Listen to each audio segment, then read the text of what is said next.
remember the day everything changed, when desperation drove me to seek help at an upscale restaurant. The memory still makes my heart ache, but I know I have to share this story. I had been struggling to make ends meet, and Sarah hadn't eaten all day. The hunger pangs were gnawing at both of us, and I felt like I had no other choice. With Sarah in my arms, I mustered up the courage to enter the restaurant, feeling completely out of place in my worn-out clothes. I approached a waitress, my voice trembling as I asked if she could spare any food for my daughter. The look of disdain on her face cut me to the core. She told me, in no uncertain terms, that they could give handouts to beggars and that this was a respectable establishment, not a soup kitchen. Her words stung like a slap across my face, and I felt the heat of embarrassment creep up my neck. Tears welled up in my eyes as I turned to leave, feeling more defeated than ever. But then, something unexpected happened. I'm Kate, a young single mother living in a small apartment on the outskirts of Houston. My little home may be modest, but it's warm and cozy, filled with family photos and my daughter Sarah's colorful drawings adorning the walls. Every day, I work long hours at the textile factory, where the constant hum of machines and floating dust particles have become an unwelcome part of my routine. My hands are rough from the work, a testament to the hardships I've faced, but I keep my eyes bright with determination. Little Sarah, barely a year old, is the light of my life, my reason for pushing through each challenging day. I woke up before dawn, preparing Sarah's bottle and my black coffee. Our tiny kitchen always smelled of freshly ground coffee and toast. "Good morning, my darling," I whispered, gently stroking Sarah's head. "Today's going to be a good day. I just know it." Every morning, I dress Sarah in clean, colorful clothes, often patched but always tidy. Then I'd put her in the stroller and head to the factory. The walk was long, but I enjoyed the fresh air and morning sun. At the factory, I dropped Sarah off at the on-site daycare, a small room filled with well-loved toys. "Morning, Deborah," I greeted my coworker and friend. Deborah was a stout woman with a constant smile, always ready with a kind word. She leaned in to greet Sarah, asking how our little treasure was doing today. "She's good. Didn't sleep much last night, though," I replied with a tired but genuine smile. The work at the factory was grueling. Hours on end, standing at the sewing machine, focusing on fabric swiftly passing under the needle. Despite the harsh conditions, I always maintained a positive attitude. I knew every stitch, every moment of effort was for Sarah. I never complained. My strength came from unconditional love for my daughter and hope for a better future. Life was a constant struggle, but Sarah's smiles and each new milestone reminded me it was worth pressing on. One day, while I was working at the factory, the supervisor made an unexpected announcement. He told us to gather in the break room immediately, his voice serious. My heart started racing, sensing something wasn't right. In the break room, we workers looked at each other anxiously. The factory manager, a stern-faced man, stood in the center of the room and began to speak. He announced bluntly that financial problems were forcing them to reduce staff. The room filled with murmurs of disbelief and distress. He said he'd read out the names of those being let go, and they should come to the office for their termination papers. I felt a knot in my stomach as I listened to him read the names. I was praying silently, but then he called my name. Kate Sanchez. I felt the ground disappear beneath my feet. With shaking legs, I made my way to the manager's office. The manager said he was sorry without looking up from the papers on his desk. He told me this was my severance pay and the termination was effective immediately. I tried to protest, to explain my situation, but the words wouldn't come. Tears welled up in my eyes, but I was determined not to cry in front of him. Back in our small apartment, I collapsed on the couch. Sarah was playing in her makeshift crib, oblivious to her mother's distress. "What are we going to do now?" I whispered. Looking at my daughter, I knew I had to be strong for her, but I felt completely lost. The next day, with Sarah in my arms, I started desperately searching for work. I walked all over town, visiting every store I could find. I went to restaurants and anywhere that might need help, but I kept hearing the same response: they weren't hiring. Each rejection was a blow to my hope, but I couldn't give up. One afternoon, exhausted and hungry, I sat down on a park bench. Sarah, tired and hungry too, started to cry. "Shh, sweetie," I whispered, trying to soothe her. "Everything's gonna be all right." Just then, an older woman with a face etched by life's hardships approached us. She asked in a kind voice if we needed help. Desperate and out of options, I told her about our situation. The woman, who introduced herself as Margaret, listened carefully. She told me she knew of a place for women and children in situations like mine. She said it wasn't much, but it would provide a roof over our heads and food for my daughter. She handed me a card with an address, telling me to ask for Sister Frances and say Margaret sent me. With tears in my eyes, I thanked Margaret and headed to the shelter with Sarah, feeling a mix of relief and shame. When we arrived, we were greeted by Sister Frances, a woman with kind but determined eyes. Sister Frances welcomed us, saying this was a safe place for my daughter and me, and they'd help however they could.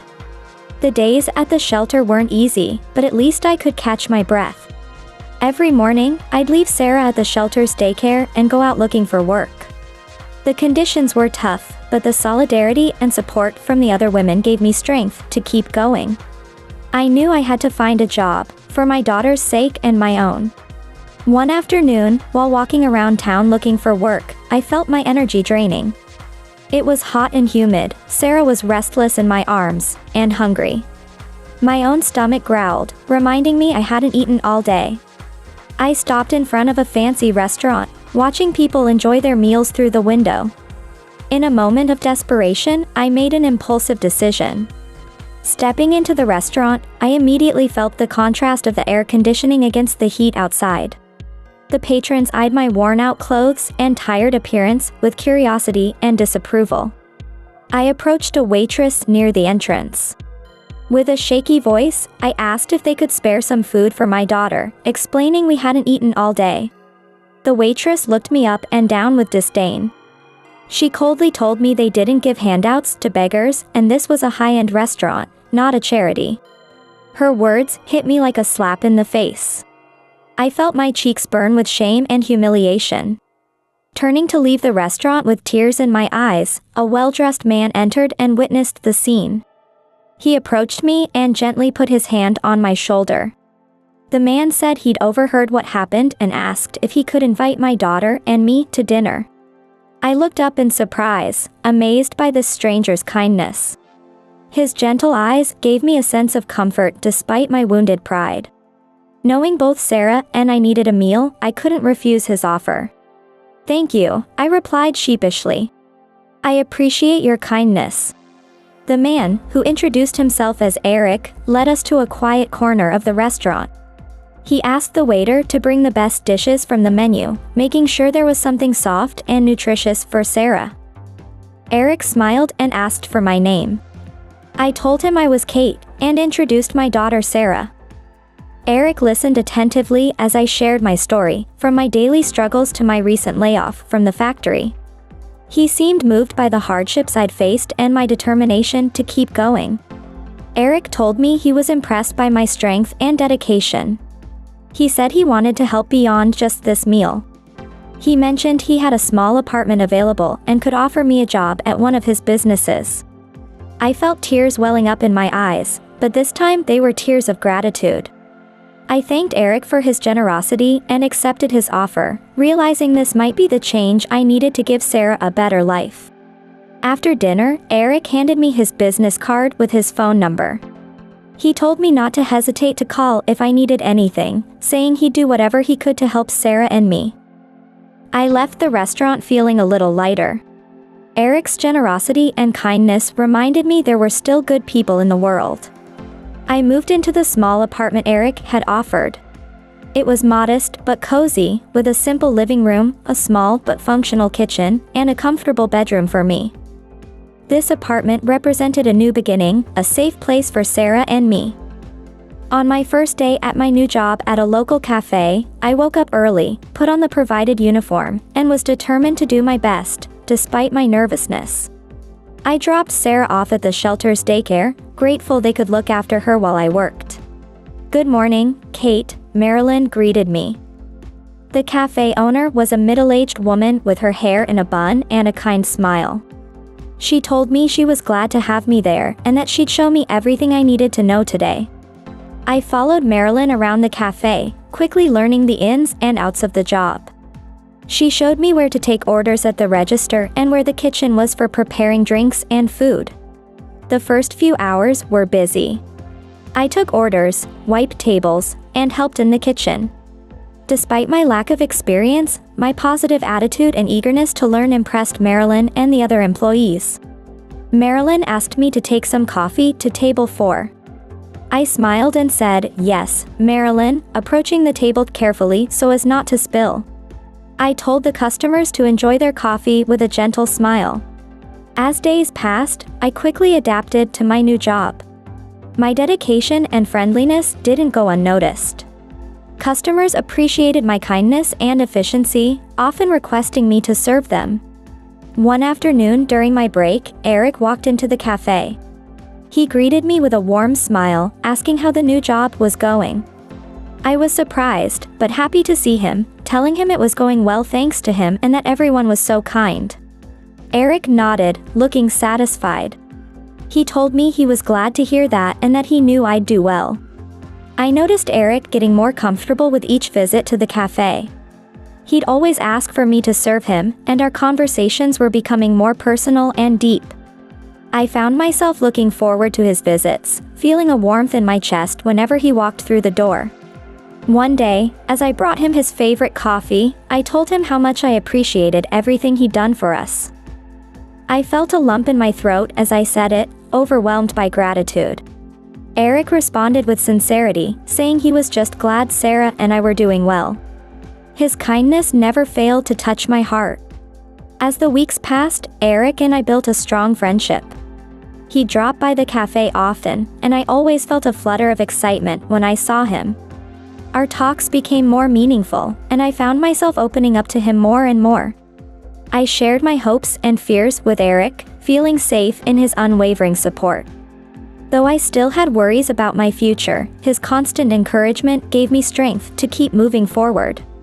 Each day at the cafe felt like a step towards the stability and happiness Sarah and I had longed for. As time went on, Eric became a regular part of our lives. He'd visit often, offering both emotional and practical support. I found myself feeling increasingly grateful and honestly developed deeper feelings for Eric. But I kept those feelings to myself, afraid they might not be reciprocated. One afternoon, while I was working at the cafe, a well-dressed woman with a haughty air walked in.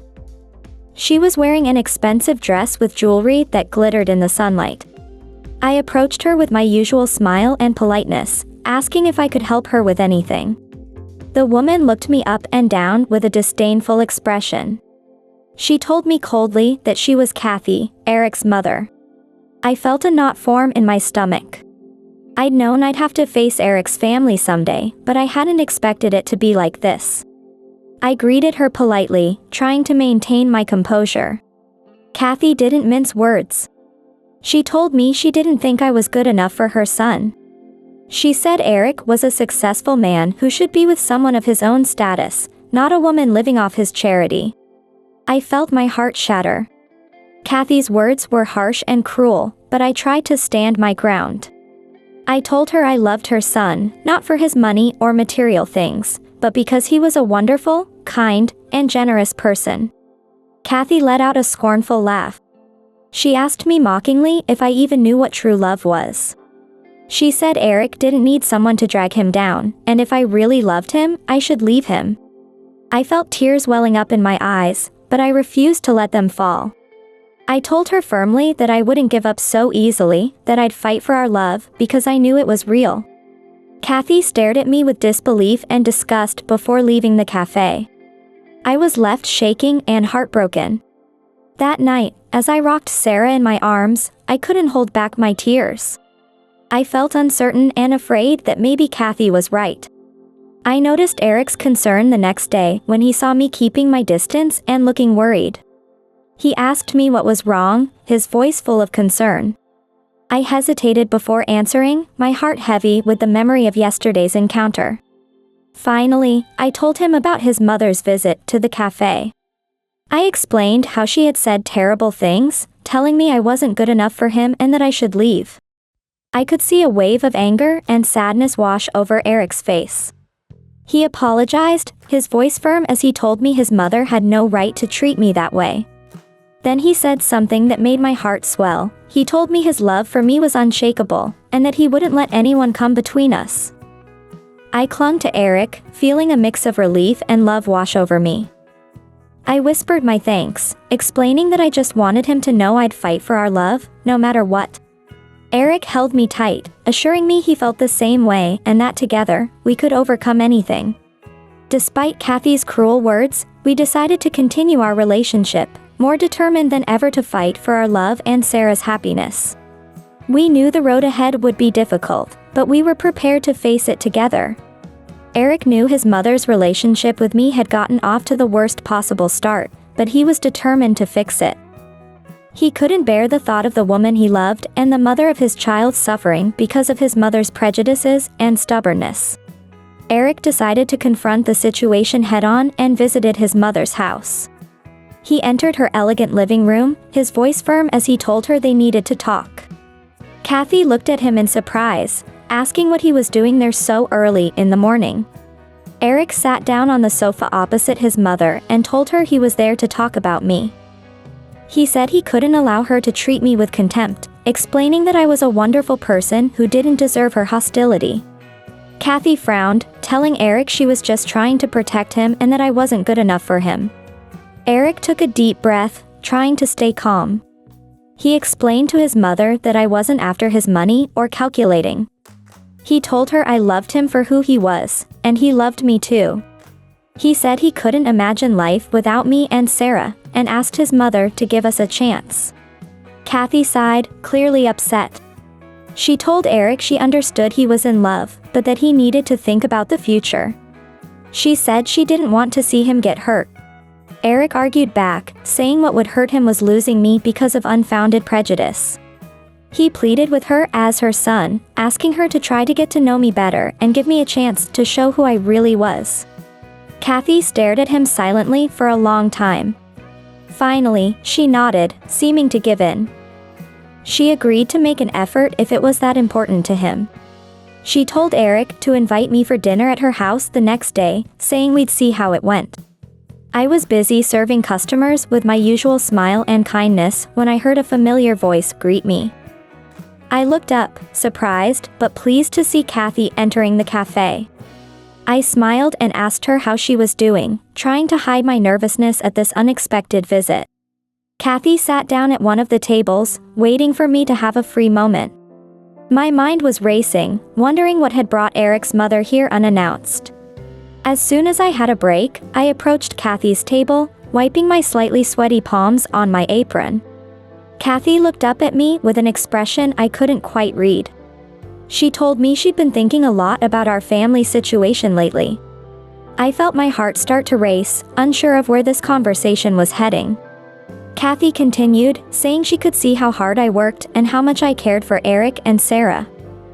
Her words made me feel a glimmer of hope, but I remained cautious. Then Kathy surprised me by asking about my long-term goals and aspirations. I hesitated for a moment, gathering my thoughts. I told her honestly that my main goal was to provide a stable and loving home for Sarah, and to build a strong future with Eric. Kathy nodded, seeming to approve of my answer. She then asked if I'd ever considered furthering my education or pursuing a different career path. I felt a mix of emotions at her question, hope, uncertainty, and a touch of defensiveness. I explained that while I'd love to explore those options, my current focus was on supporting my family and making ends meet. Kathy listened intently, her expression softening. She told me she admired my dedication, but wanted to see me reach my full potential. I was touched by her words, feeling a warmth spreading in my chest.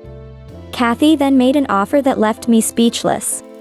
She said she'd like to help me pursue further education or job training if I was interested. I felt overwhelmed by her generosity, tears pricking at the corners of my eyes. I thanked her profusely, telling her how much it meant to me that she believed in me. As Kathy left the cafe, I felt a newfound sense of hope and possibility for my future. I couldn't wait to share this news with Eric, grateful for how far we'd come in bridging the gap with his mother. That night, as I tucked Sarah into bed, I felt a renewed sense of determination. With Kathy's support and Eric's love, I knew we could face whatever challenges lay ahead as a family. I noticed the cafe getting a bit quieter and approached Kathy's table. I kindly asked her if she'd like something to drink. Kathy requested coffee. While I prepared her drink, I could feel her eyes on me, observing my work. When I returned with her coffee, Kathy began to speak. She told me she'd been thinking a lot about Sarah and me. She said she understood how hard I was working and that I deserved a chance at a better future. I sat down across from Kathy, intrigued by her words. I thanked her, telling her I appreciated what she was saying. Kathy took a sip of her coffee before continuing. She said she wanted to help me realize my dream of opening a bakery. She mentioned she had connections in the business world and could help find a location and fund the project. I was stunned by her offer. I asked her, hardly believing it, if she would really do that for me. Kathy nodded, confirming she would. But she wanted to do it the right way, she said.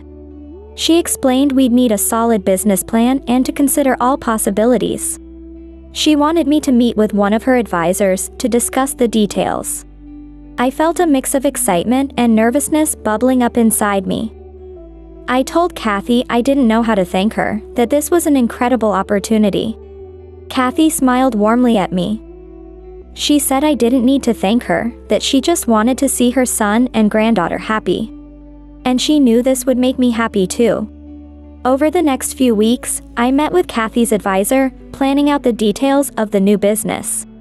Eric was always by my side, proud to see my dream taking shape. One afternoon, as Eric and I were going over the final details of the store lease, he took my hand. He told me he was proud of me, that he knew I could do it. I looked at him gratefully, feeling so blessed to have his support. I told him I couldn't have done it without him and his mother, that this was a life-changing opportunity for us. Finally, the day came to open the bakery. I was nervous but excited, with Eric and Kathy by my side for support. The small shop was decorated with flowers and ribbons, the air filled with the scent of fresh baked bread. As the first customer walked in, I declared with a big smile, "Welcome to Sweet Dreams Bakery." Neighbors, friends, and former co-workers came to congratulate me and try the delicious cakes. Kathy approached me, saying proudly that I'd done a wonderful job and that she was so glad she could help. I hugged Kathy, overwhelmed with gratitude. I told her how much this meant to me and Sarah. The bakery quickly became a popular spot in the neighborhood, known for its delicious goods and cozy atmosphere. I had finally achieved the stability and success I'd longed for all these years. And it was all thanks to the love and support of Eric and his mother. I felt a sense of pride and joy as I watched our little bakery, Sweet Dreams, become the heart of our neighborhood. People came not just for my cakes, but for the warm welcome they always received.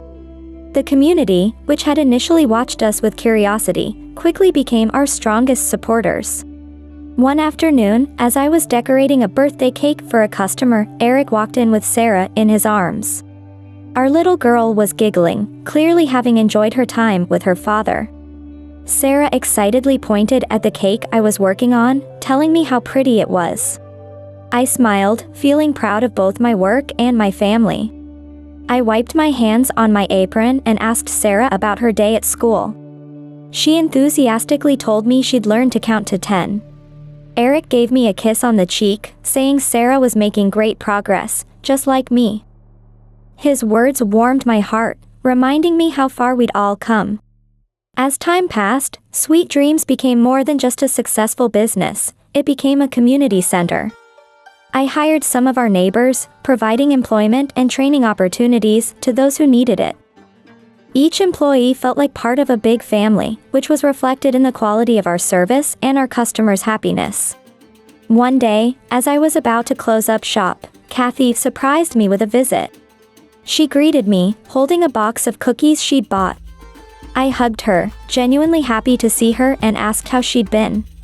Kathy said she was doing well and wanted to talk about something important. I invited her to sit at one of the cafe tables, curious about what she wanted to discuss. After taking a sip of coffee, Kathy began to speak. She told me she'd been thinking about how much I'd accomplished and how I'd changed their lives for the better. She said she wanted to offer more than just financial support. She wanted to actively participate in the project, help in any way she could, and learn from me. I felt a pleasant surprise at her words. I told her it would be an honor to have her here and that her experience and wisdom would be invaluable to us. Just then, Eric arrived and overheard our conversation. He asked what we were talking about, smiling as he approached. I excitedly explained that his mother wanted to join the Sweet Dreams team. Eric looked at Kathy with pride and gratitude. He said it was a wonderful idea and that we'd all be one big family working together. Kathy began spending more time at the bakery, collaborating with me and the team. She offered new ideas and helped improve the business's efficiency. Our relationship grew even stronger, based on mutual respect and affection. We celebrated Sweet Dreams' first anniversary with a big party. Neighbors, friends, and employees all joined in, enjoying music, laughter, and of course, delicious cakes. Sarah, now a happy and confident little girl, ran to Eric and me, hugging us tightly. She thanked us for everything, saying she was the happiest girl in the world. Eric and I looked at each other, knowing that all our efforts and struggles had been worth it. We had overcome obstacles, faced prejudices, and built a life full of love and hope. I kissed Sarah's forehead, telling her we loved her too. Sweet Dreams Bakery continued to thrive, and we all lived happily, me, Eric, Sarah, and Kathy. We had proven that with love and determination, any challenge could be overcome. Our story became a testament to the power of family love and the importance of perseverance, touching all who knew of our journey. Looking back on my life, the journey to Sweet Dreams Bakery has been an incredible one. In particular, the incident at that high-end restaurant became a major turning point in my life. I still vividly remember the day when, holding Sarah in my arms, exhausted and hungry, I felt the shame and despair of entering the restaurant, and the pain of the waitress's cold words.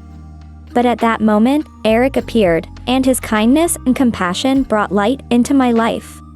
There were difficult times, but now, surrounded by a happy family and a successful business, I understand that everything had meaning. Sweet Dreams Bakery became not just a dream, but proof of our love and determination, and with Eric, Sarah, and Kathy, we became a true family. Our story taught us the importance of maintaining hope and believing in love. Now, I wake up happy every morning, grateful for each new day. The hardships we've overcome have made our current happiness even more brilliant.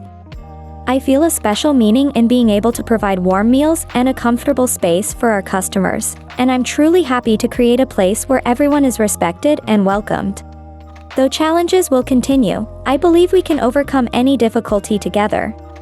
My heart is full of joy and gratitude. I know this is just the beginning of our sweet dream. The future is bright and full of possibilities. And we will walk into that future together with our loved ones.